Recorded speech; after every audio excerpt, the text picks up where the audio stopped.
Bismillahirrahmanirrahim.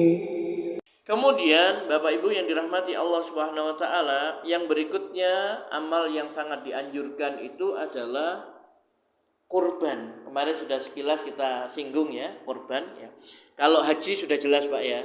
Haji yang paling utama haji ya. Nah, karena kita belum berangkat ini ya, mudah-mudahan kapan diberangkatkan sama Allah taala, dimampukan, amin ya. Haji, umroh yang sudah jelas tidak akan kita bahas. Kurban ya.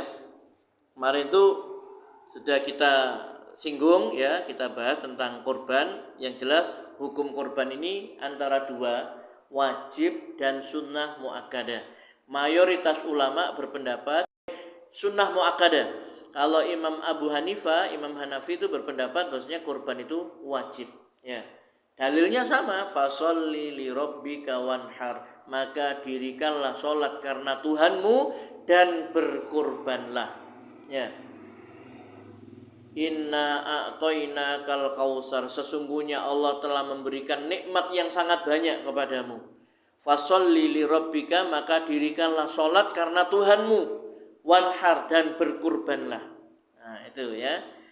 Kemudian dalam hadis Nabi sallallahu alaihi wasallam Sahih Ibnu Majah, man kana lahu sa'atun walam yudhi fala yaqrabanna musallana, barang siapa yang memiliki kemampuan namun dia tidak berkurban, maka jangan sekali-kali mendekati tempat sholat kami. Hadis sahih riwayat Ibnu Majah. Ini diantara dalilnya ya, seperti itu.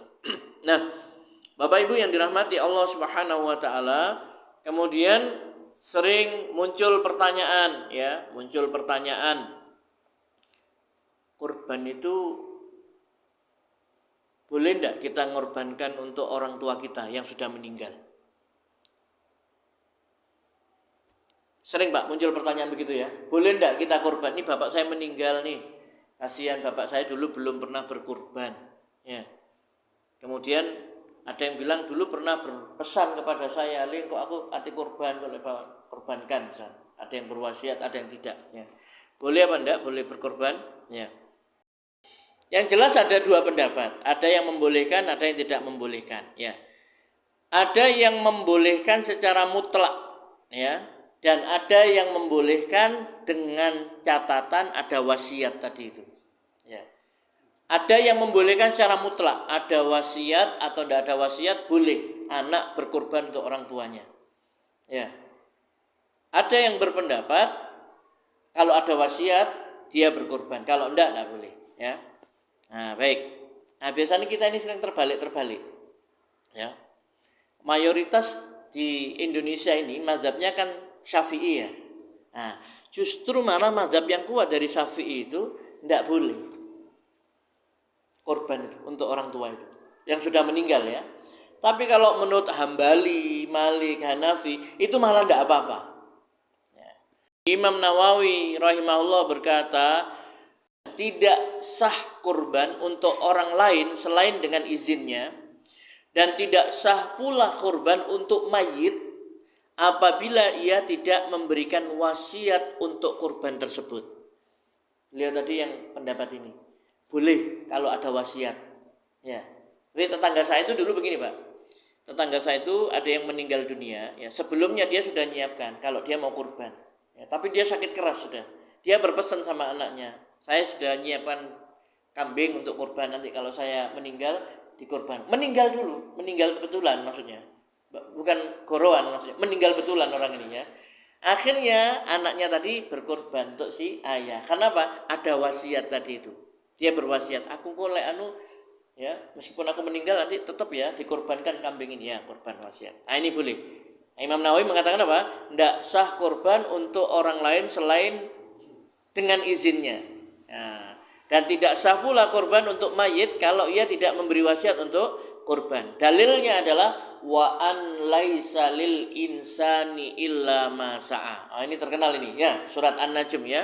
Dan bahwasanya seorang manusia itu tidak memperoleh selain apa yang telah diusahakannya.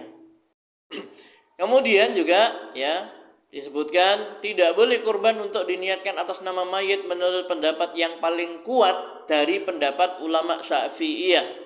Dibolehkan hanya ketika ada wasiat. Dibolehkan hanya karena ada wasiat. Ini yang paling kuat dari mazhab Syafi'i, ya. Seperti itu. Baik, ini sekali lagi ini untuk wawasan saja Pak ya. Kita akan sudah punya pendapat yang mana enggak apa-apa ya. Sudah begitu ya. Disebutkan oleh di dalam kitab Al-Majmu' di sini, seandainya seseorang berkorban untuk orang lain tanpa seizinnya maka tidak bisa. Dan misalkan saya Pak Taufik ini teman saya baik misalkan ya, kemudian tak korbankan tanpa seizinnya, tidak bisa. Menurut mazhab Syafi'i tadi. Adapun berkorban untuk orang yang sudah meninggal dunia, maka Abu Hasan Al-Abadi membolehkannya secara mutlak meskipun tanpa ada wasiat, karena dia termasuk sedekah. Padahal sedekah untuk orang yang sudah meninggal dunia itu sah dan bermanfaat untuknya, dan pahalanya bisa sampai kepadanya sebagaimana ketetapan ijma dari para ulama. Bapak ibu saya meninggal, saya sedekah, ya 1 juta tak taruh di masjid, di musola ini Sudirman, ini atas nama ibu saya. Sampai apa enggak? Bisa apa enggak? Boleh menurut para ulama, ya. Dalilnya itu, sahabat datang kepada Nabi, ya Rasulullah, ibu saya sudah meninggal dunia. Ya, dalam riwayat itu disebutkan, dan beliau meninggalkan harta yang cukup banyak. Seandainya dia masih hidup, pasti dia akan bersedekah. Bolehkah saya bersedekah atas nama ibu saya? Kata Nabi SAW, boleh sedekah itu. Ya, jadi dengan boleh bersedekah atas nama orang tua. Ya, nah, seperti itu ya. Adapun hadis ya, idza mata ibnu adam in qata'a amaluhu illa min salasin, shadaqatin jariyah aw ilmin yuntafa'u bihi aw waladun shalihun yad'u lahu. Apabila anak Adam itu sudah meninggal dunia, maka terputus semua amalnya kecuali 3 perkara, yaitu sedekah jariyah. Sedekah jariyah ini kata Imam Nawawi wakaf.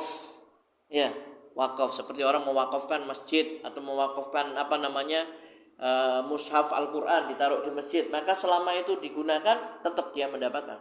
Yang kedua adalah au ilmin yuntafa'u bihi, ilmu yang bermanfaat.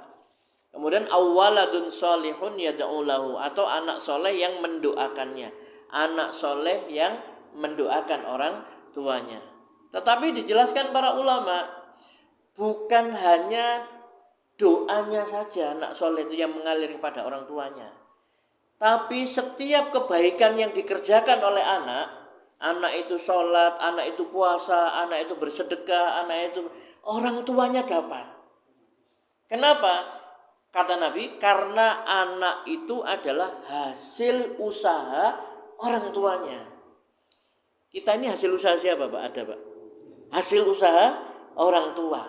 Yang membesarkan kita siapa? Yang mendidik kita siapa? Yang biayai sekolah kita siapa? Orang tua. Maka ketika kita ini mengerjakan kebaikan-kebaikan karena didikan orang tua, diajari, diajak dan sebagainya. Dulu kalau tidak sholat dipukul, sehingga kita takut ketika masih kecil ya. Kemudian kita sholat, kan didikan orang tua. Maka ya, orang tua itu akan mendapat apa yang dilakukan oleh anak itu. Kenapa?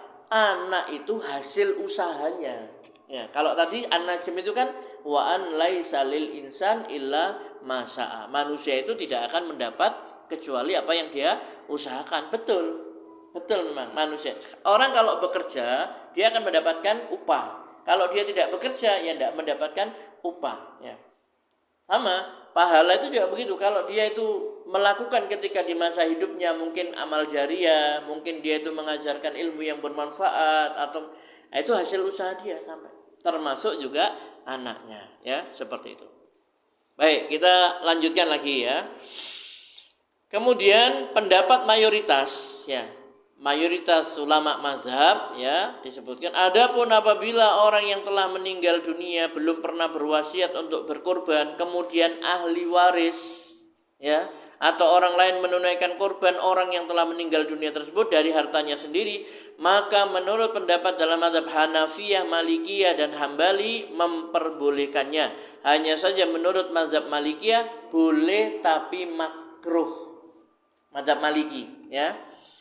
Alasan mereka adalah karena kematian tidak bisa menghalangi orang yang meninggal dunia untuk bertakarub kepada Allah Subhanahu wa taala sebagaimana dalam sedekah dan ibadah haji. Sebagaimana sedekah dan ibadah haji, ya. Sedekah. Sedekah untuk orang tua yang sudah meninggal dunia, boleh, ya, seperti itu. Tapi tetap ya, ini ada perbedaan pendapat. Ya, kalau kita misalkan ngambil pendapat yang enggak boleh Pak karena begini, ya enggak apa-apa. Maksud saya ini hanya sebagai wawasan biar kita tidak kalau ada yang orang seperti itu biar kita enggak tukaran gitu maksud saya, ya. Kan kalau ilmu itu semakin kita ngerti kan semakin ngerti perbedaan. Oh, enggak apa-apa, ini ulama ini ada dalilnya ini itu dan sebagainya, ya. Seperti itu.